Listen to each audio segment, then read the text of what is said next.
मैं आपको बता रही हूँ, कितनी मुश्किल से मैंने मोहल्ले में हालात सेट किए। आपकी इज्जत बनाइए, अपनी इज्जत बनाइए, इस घर की इज्जत बनाइए दोबारा। और अब ये असगर जाके मिल गया उसके साथ। मैं आपको बता रही हूँ असलम साहब, मैंने ना कुछ खा के मर जाना है, और आपकी तरह मैं कच्चा काम भी नहीं करूंगी। चाय लेकर आती हूँ आपके लिए।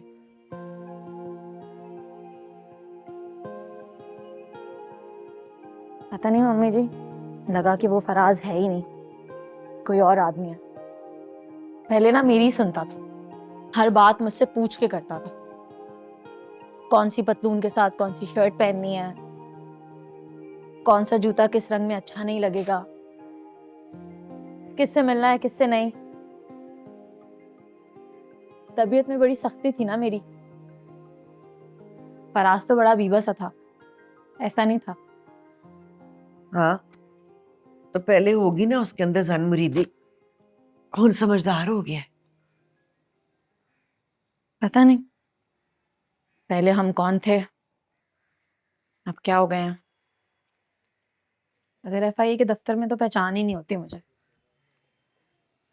वो वीडियो वाले फराज और पाकीज़ा तो मारकर उसी रात फेंक दिए यासीन मलिक ने। अच्छा अच्छा, मोची दरवाजा मेरे नानके वहीं होते हैं।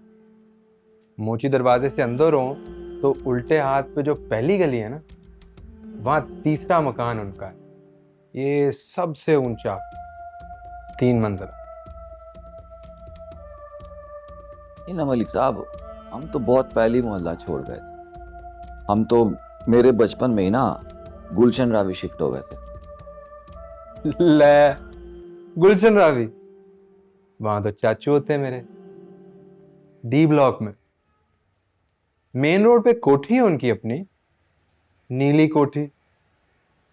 टॉप का नाम भी नीली कोठी है। माशाल्लाह, अपना बिजनेस है चाचू का, लाट का माल उठाते हैं। आपने जरूर देखी होगी कोठी। ओहो, वो छत पे कोठी के ऐसे बड़ा सा शेर बना हुआ है। हाँ मोर भी रखे हुए हैं चाचू ने। मलिक साहब, हम तो यहाँ खुद सुबह से शाम तक ना मोर की तरह नाचते रहते हैं। ठंडा हो गया है। मुश्किल ड्यूटी है हमारी, और काम भी टेढ़ा है। फिर आप जैसे मोतबर लोगों को जहमत देना पड़ती है। तो किस्सा ये है कि आपके खिलाफ दरखास्त आई है पाकीज़ा बीबी और मोहम्मद फराज की तरफ से। आपके तो मलेदार है ना, पाकीज़ा बीबी वल्द मोहम्मद असलम हैं? नहीं? अकीजा तो ना सवेरे ही निकल जाती है पूरे टाइम से, जैसे लोग दफ्तर नहीं जाते उस तरह जाती है अदालत। फराज भी वक्त पे आ जाता है। इंक्वायरी शुरू हो गई है ना अब। बस तू ना पराई इंक्वायरियों में लगी रहे हैं। तेरा शौहर तो तुझे बाप के जनाजे पे भी नहीं लेकर गया ना। तेरे डैडी ना करते थे ना ऐसी हरकतें, तो मैं समझ आती थी, मजबूरी थी भाई उनकी। दूसरी बीवी जो थी छुपा के जो रखा हुआ था निकाह, पोजीशन समझ आती थी इब्राहिम साहब की, अल्लाह बख्शे। फिर ये तेरा जुबैर, इसने क्यों लुका के रखा हुआ है घर वालों से तुझे? मम्मी ऐसे तो उसकी कोई फैमिली है नहीं। उसके एक वालिद थे, वो भी नहीं रहे अब। से मिलवाएगा मुझे।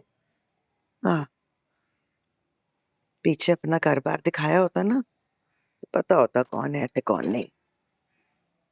क्या पता करना है मम्मी, मेरा कुछ लेना देना नहीं है उसके पास से।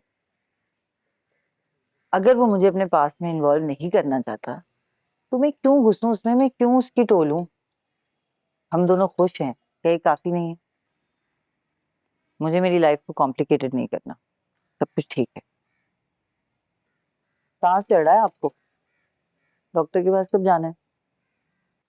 ये जो सांस मेरा चढ़ रहा है ना, इस पकीजा की वजह से। कोई कम ही नहीं करन देती मैनू, बिठा बिठा के बिस्तर पे खिला खिला के ना मेरा वजन ही बढ़ा दिया इसने। सारा घर संभाल लिया वैसे पकीजा ने। अब जब फराज उसको ले जाएगा तब क्या करेंगी आप? स्पॉइल कर दिया उसने। पता नहीं फराज लेके भी जाते बेचारी को कि नहीं। खर्चा वैसे दिया इस बारी उसने, पर खर्चे का क्या है, वो तो अल्लाह बख्शे तेरे डैडी भी मुझे देते थे खुला। मैं ही ना जोड़ जोड़ के कंजूसियां कर करके रखती थी, तो मुझे कहते थे हंस के, छोटे घर की है ना, तो दिल भी तेरा छोटा है, डरती है खर्चा करने से। ठीक है कहते थे वैसे।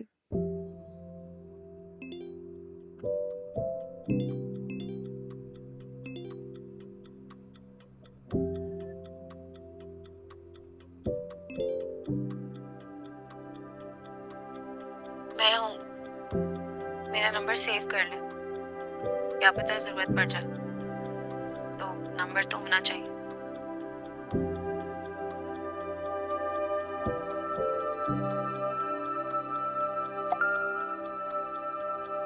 अच्छा,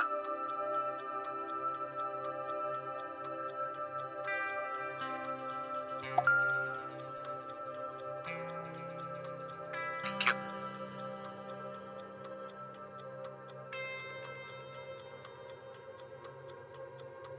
अच्छा, थैंक यू।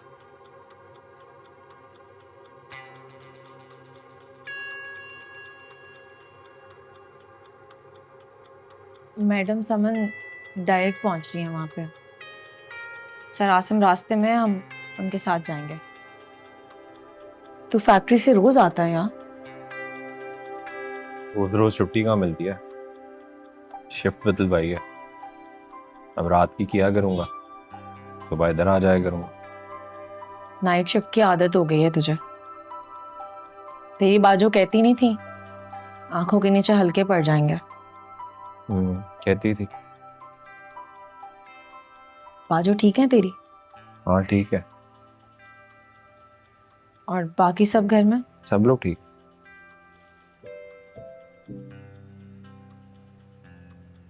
आसिम सर बता रहे थे यासीन के खिलाफ एफआईए ने इंक्वायरी शुरू कर दिया है। अच्छा, असगर कह रहा था यासीन के पास इतना पैसा है कि वो खिला पिला के केस खत्म करवा देगा, लेकिन ऐसा होगा नहीं जब तक हम केस वापस ना लें। अच्छा।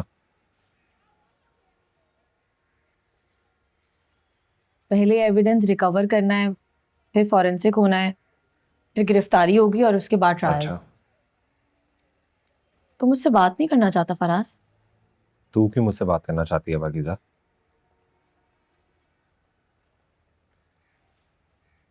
इसलिए कि मैं तेरा साथ दे रहा हूँ, तुझे खर्चा देता हूँ। तेरा साथ देना होता तो तब देता ना, अब भागकर तो मैं अपना साथ दे रहा हूँ। मुझे खर्चा दिया क्योंकि बीवी है तू मेरी, हक है तेरा।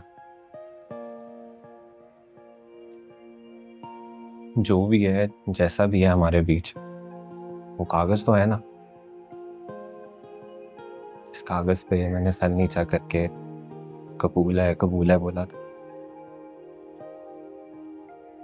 उस कागज की वजह से हक है तेरा, मेरी कमाई में हिस्सा है तेरा पाकीज़ा।